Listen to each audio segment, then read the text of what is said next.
पिता परमात्मा की संतान है। गुरुओं ने भी हमें जात के भेद में फांसा है, धर्म के भेद में बांटा है। ये बीज, ये धर्म का जो बीज फैला हुआ है, हमारे वैचारिक जो जहर फैला हुआ है, कोई धर्म नेता ने जहर के प्याले को नहीं पिया है। एक जहर के प्याले को पीने में से ही समर्थ है। आज परमात्मा ने कहा है कि तुम सब कुछ पिता परमात्मा की संतान हो, तुम आपस में भाई भाई हो, एक पिता की संतान हो। और एक पिता की संतान हो कि नहीं हो? तुम शहीद होगी, तुम आत्मा हो, तुम आत्मा हो ना। बोलने वाली, देखने वाली, सुनने वाली एक शक्ति आत्मा है, और आत्मा शरीरों में विराजमान है। शरीरों में बैठ करके आत्मा आंखों से देखती है, मुख से बोलती है, नेत्रों से देखती है, कानों से सुनती है, हाथों से कर्म करती है, पैरों से चलती है। ये काम किसका है? क्या तुम चलती हो? हाँ, तुम ही आत्माएं चलती हो। पैरों के द्वारा,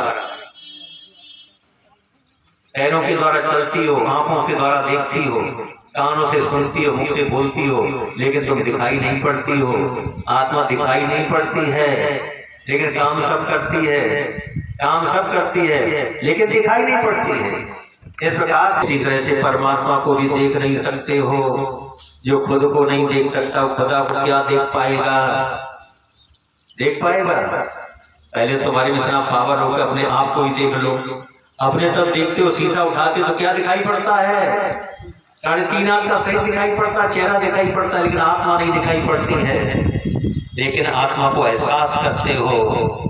आत्मा को इन आंखों से नहीं देख सकते हो, लेकिन तुम्हारा दिल पहचान लेता है, दिल जान लेता है, जिगर पहचानता है। आत्मा ना देखे, जिगर पहचाने।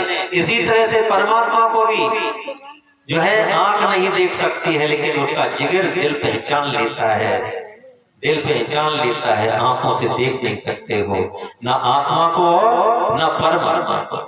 अगर कोई कहता है कि नेत्रों से भगवान का दर्शन किया है, गोया वो 16 आना 100% झूठ बोलता है। इन नेत्रों से कभी किसी ने परमात्मा को नहीं देखा। अरे परमात्मा को देखने की बात छोड़ो, अपने आप को नहीं तुमने देखा है। तुम आत्मा हो, तुमने अपने आप को नहीं देख पाया है।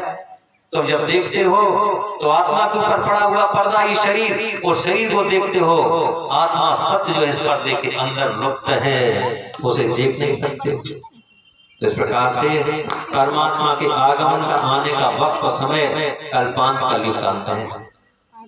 तो इस प्रकार से हमारा क्या धर्म है? हमारा धर्म कौन सा है?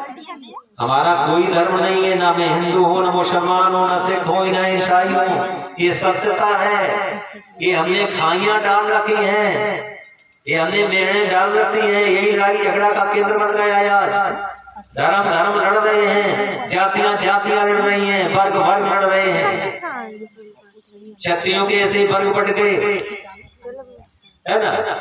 इसी प्रकार से जो है शूद्र भी एक नहीं हो पाए, शूद्रों की भी संख्या बढ़ती चली गई, है ना। वैश्यों के जातियां धन बढ़ते रह गए। मुन्ने मुन्ने मतलब फिरना, हर मूल की मतलब हो गई। पहले हमारा जिसमें ब्रह्मा ने सृष्टि रची, एक धर्म एक राज एक मत था इस धरती पर। एक धर्म एक राज एक मत, तब उसे केवल एक आदि सनातन धर्म कहलाता था। एक धर्म था। संख्या यहाँ की सत्यों की कितनी थी?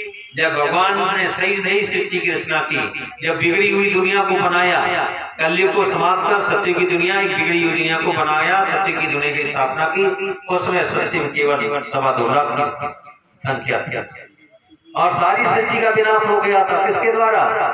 मूसल मिसाइलों के द्वारा। आज जो ईश्वर मिसाइल बनकर के तैयार हो गए हैं, बम, हाइड्रोजन बम, ये बम चलेंगे, मूसल मिसाइल चलेंगे, इससे दुनिया का नाश होगा।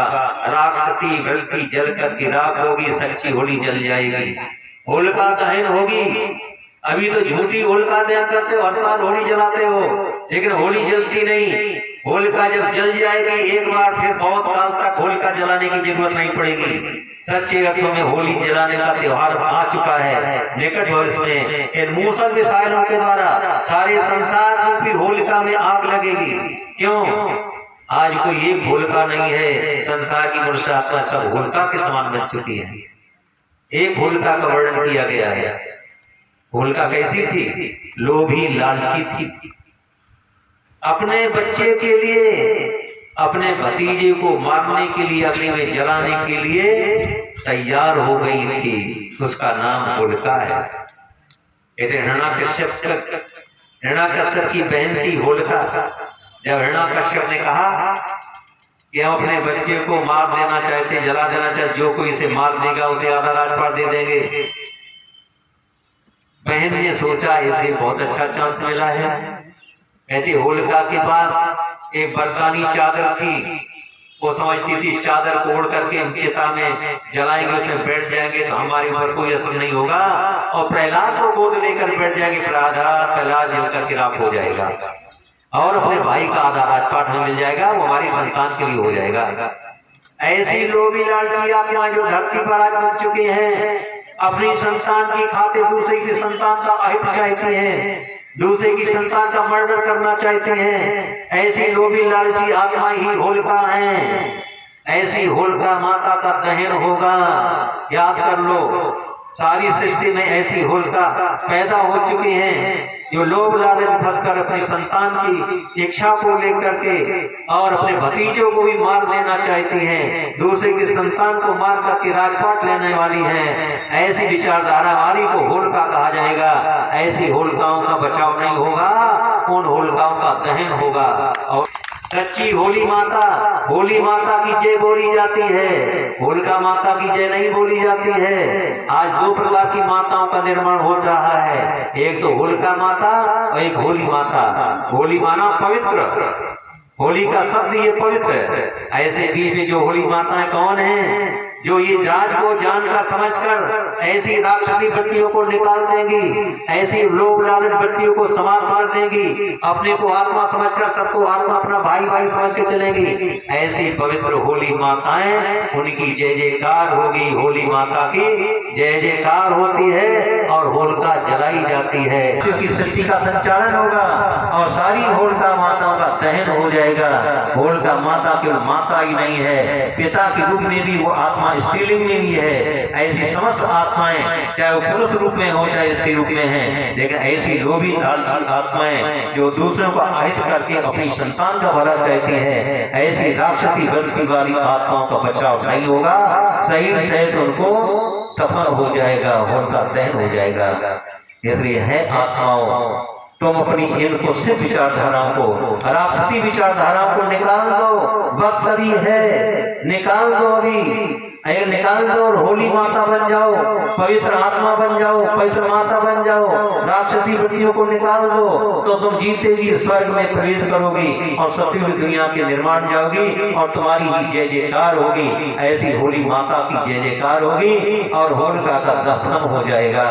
अब तुम निर्णय तुम्हारे हाथ में, ज्ञान तुम्हें मिल चुका है। कल को रहना नहीं देना कि हमने ना जाना नहीं और हम इधर विनाश आ गया, हम क्या समझे कि होलिका का दहन होगा, होलिका क्या होती है। हम तो समझते थे कोई होलिका हुई होगी जो